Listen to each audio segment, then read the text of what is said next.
Hi, this is Alfawzia Nihar from At Home Tuition. Welcome to our session today. The topic that we are going to discuss in our today's video is histograms. A histogram is used to summarize discrete or continuous data. In other words, it provides a visual interpretation of numerical data by showing the number of data points that fall within a specified range of values, which are generally called as bins. It is similar to a vertical bar graph.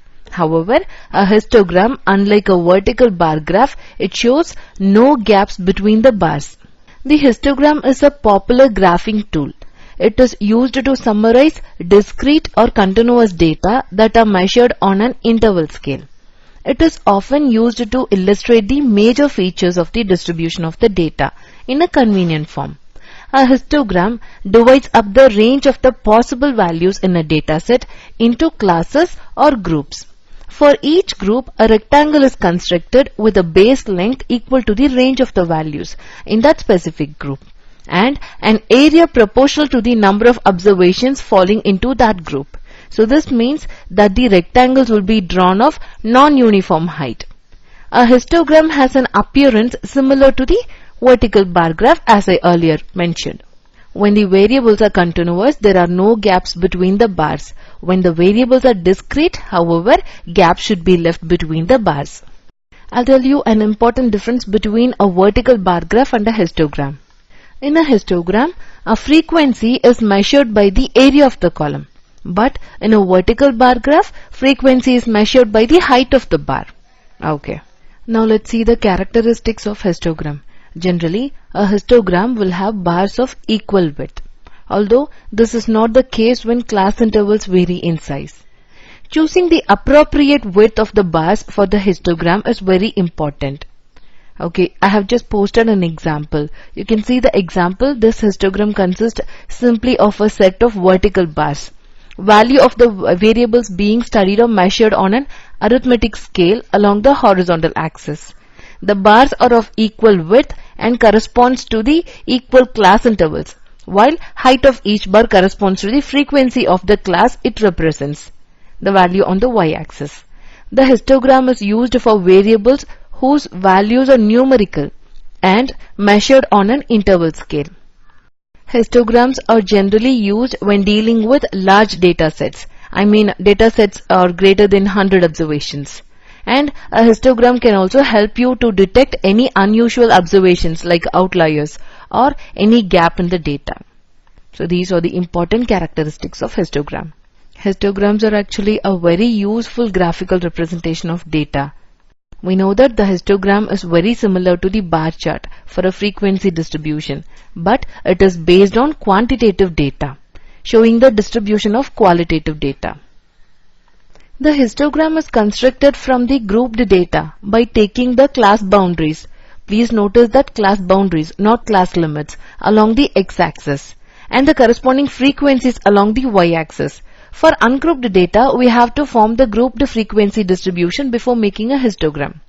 The histogram consists of a set of bars, like same as the bar chart, but these bars are adjacent to each other and heights of the bars are proportional to the frequency associated with respective classes. The area of each rectangle represented the respective class frequencies. When the class intervals are equal, the rectangles all have the same width and the heights directly represents the class frequencies. That's the reason they are not similar. Okay. For the case in which class intervals are not all equal, the height of the rectangle, I mean the bar, over an unequal class interval is to be adjusted because it is area, not the height that measures the frequencies. So this means that the height of the rectangle must be proportionally decreased if the length of the corresponding class interval increases. I repeat here.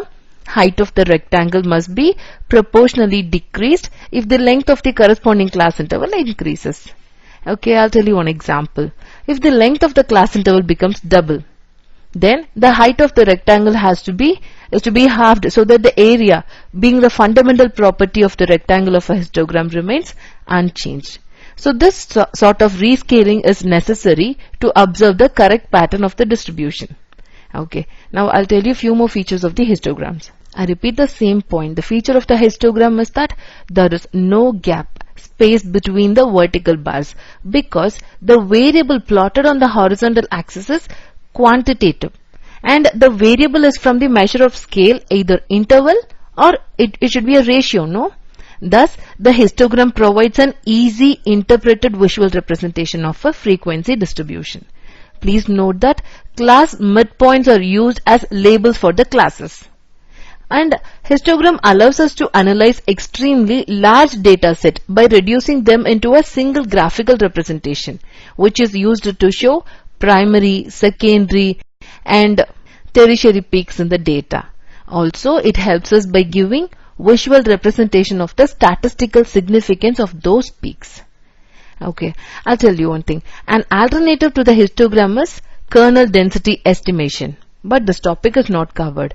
So I'm just giving you some information. Now let's see how to construct histogram for continuous grouped data and discrete data. Let's see construction for histogram for continuous grouped data first. To draw a histogram from the continuous grouped frequency distribution, we are supposed to follow these steps. Step 1, we have to mark the class boundaries of the classes along the x-axis. And step 2, mark the frequencies along the y-axis. And next step is we have to draw a rectangle. First we are going to talk about the case when the classes are of equal width, as they often are. You have to draw a rectangle for each class such that the height of each rectangle is proportional to the frequency corresponding to that class.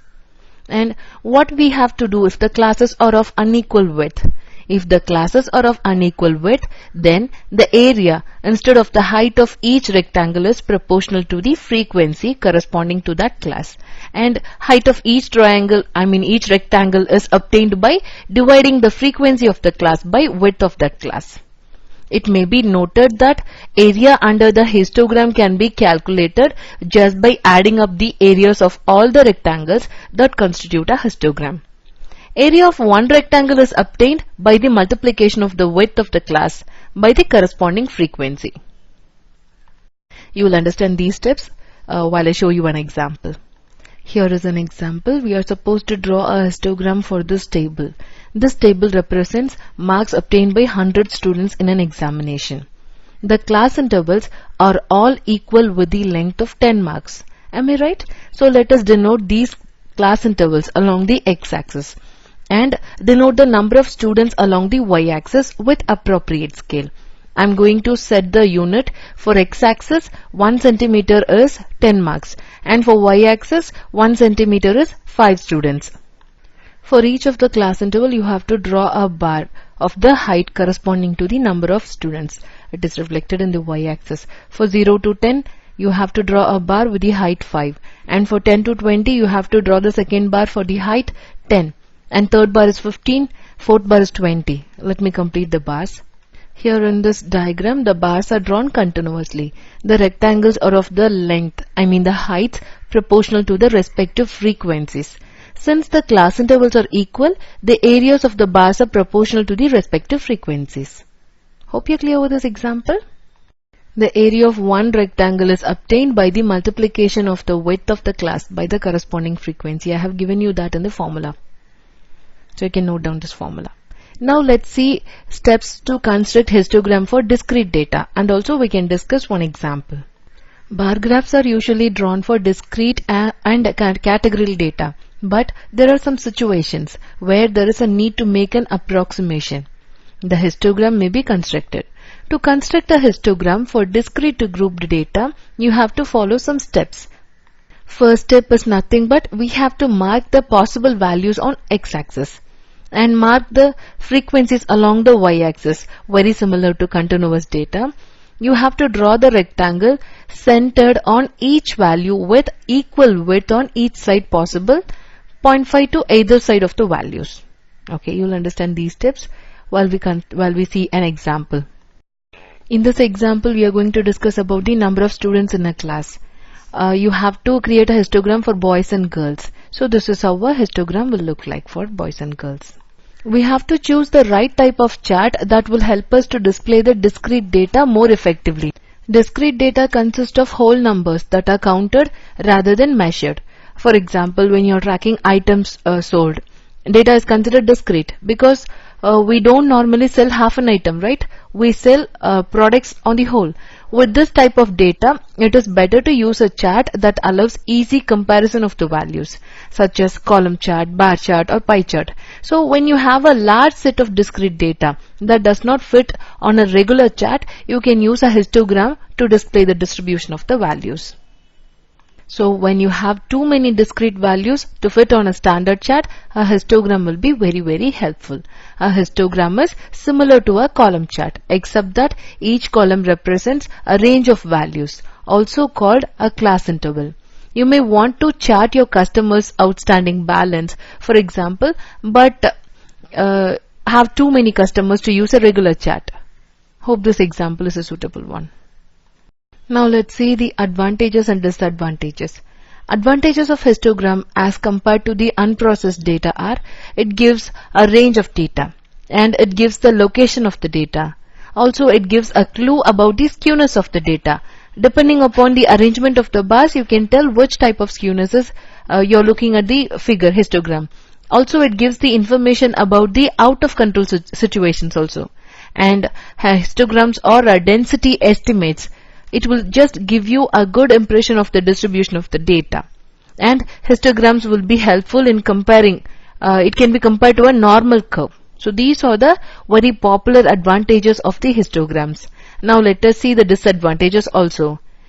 When you're using a histogram, when you're creating a histogram chart, the exact values cannot be read from the histogram because data is grouped into categories and the individuality of the data vanishes in a group data obviously. This is the first and important disadvantage, and next we just have few more. It is more difficult to compare two data sets if you are using histogram, and histograms are used only for the continuous data set. So these are the few disadvantages of histogram. So these are the informations you should know about this topic. In case if you want more information or if you have any particular topic, you can let me know. See you in the next video. Have a great time.